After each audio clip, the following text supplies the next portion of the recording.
Selamat datang di podcast kita. Jadi, ruang diskusi kita kali ini khusus untuk ngebahas teknologi, keamanan, dan juga hubungan internasional.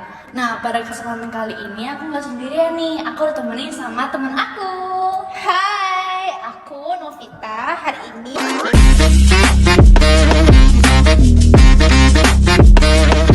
ini kita akan bahas satu topik yang sering terdengar di level PBB, Kementerian Luar Negeri, bahkan komunitas hacker, yaitu diplomasi cyber. Penilaiannya sangat seru dan menarik ya. Apalagi di era digital seperti ini, pasti penting buat kita buat ngepelajari tentang diplomasi cyber ini.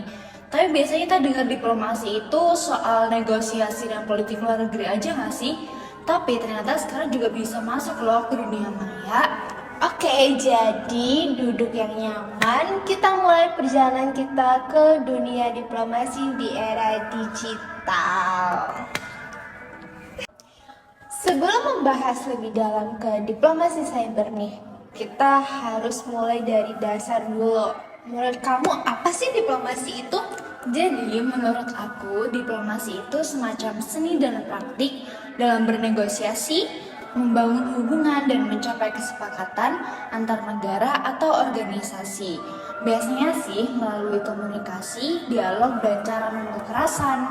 Oke, bener. Jadi diplomasi itu bukan hanya sekedar bernegosiasi untuk mencapai kesepakatan antar negara atau organisasi, tapi juga untuk menjaga perdamaian, meningkatkan kerjasama, dan menyelesaikan konflik.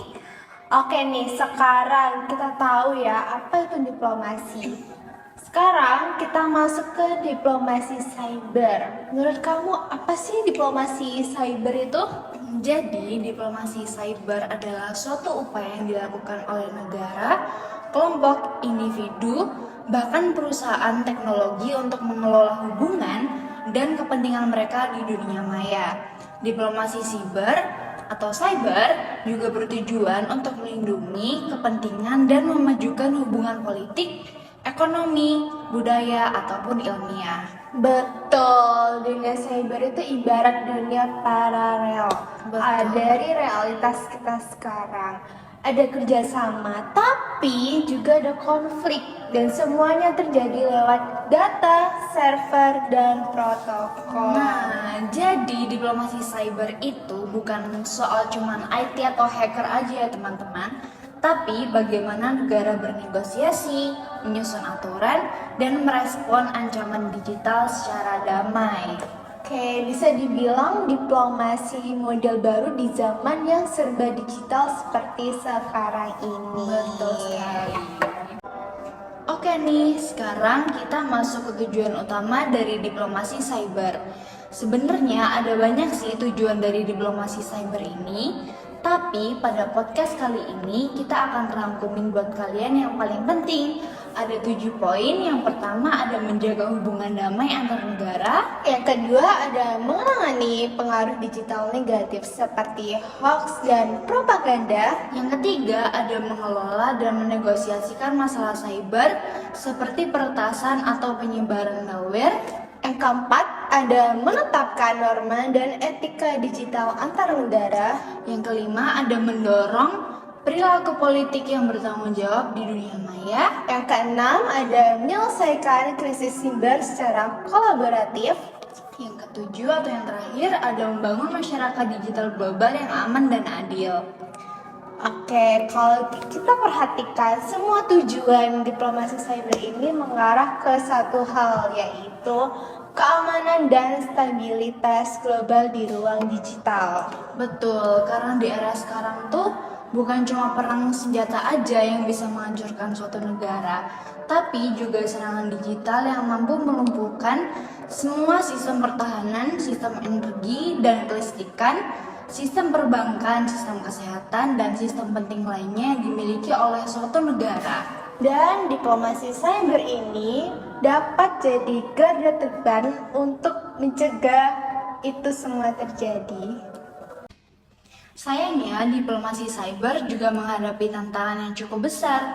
Dunia maya itu sangat dinamis dan seringkali tidak memiliki batas negara yang jelas. Contohnya yang pertama ada perang informasi, yaitu memanipulasi opini publik dengan berita palsu. Yang kedua ada terorisme cyber, yaitu meretas sistem transportasi atau rumah sakit. Yang ketiga ada perang cyber antar negara, yaitu seperti saling melumpuhkan jaringan listrik atau sistem pertahanan. Yang keempat ada spionase digital, pencurian data penting dari instansi pemerintah. Dan tentu ancaman terhadap privasi dan keamanan data kita semua. Dan yang lebih rumit, siapa pelakunya seringkali tidak jelas.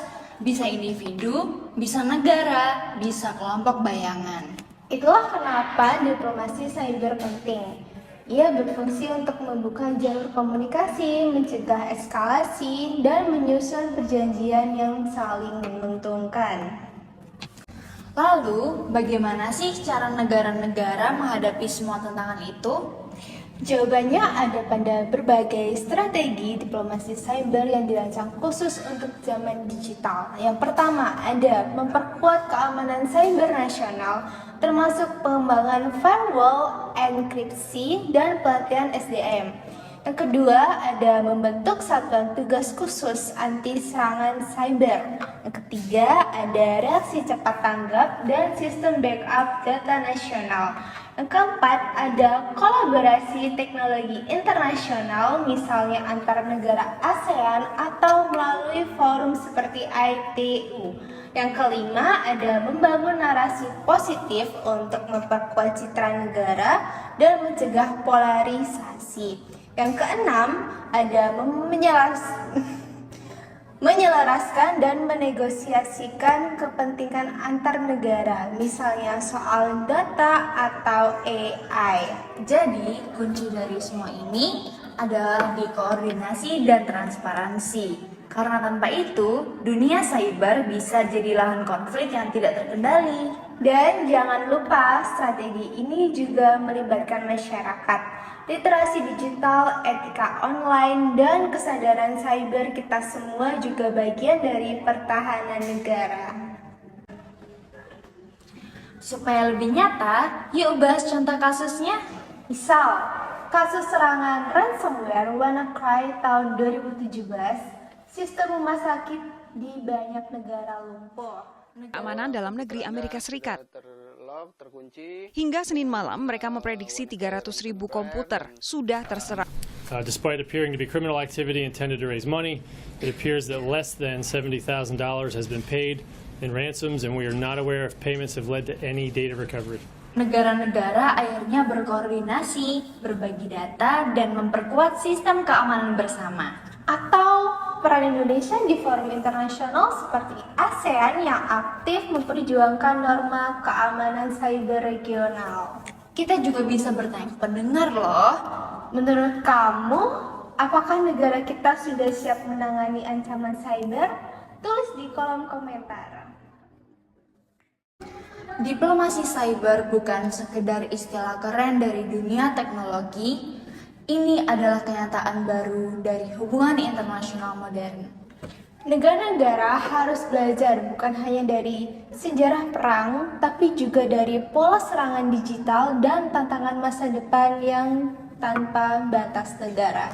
Dan kita semua sebagai warga digital juga perlu sadar bahwa setiap klik, setiap data, setiap informasi yang kita bagikan punya dampak dalam sistem global. Dengan diplomasi cyber yang kuat, masa depan dunia digital bisa jadi lebih aman, adil, dan damai. Kalau kamu suka konten kayak gini, jangan lupa like, subscribe, dan aktifkan lonceng notifikasinya. Tulis juga di kolom komentar tentang pendapat kamu. Apakah menurut kamu di negara kita itu sudah cukup siap dalam menghadapi ancaman cyber? Sampai jumpa di video selanjutnya dan tetap waspada di dunia maya.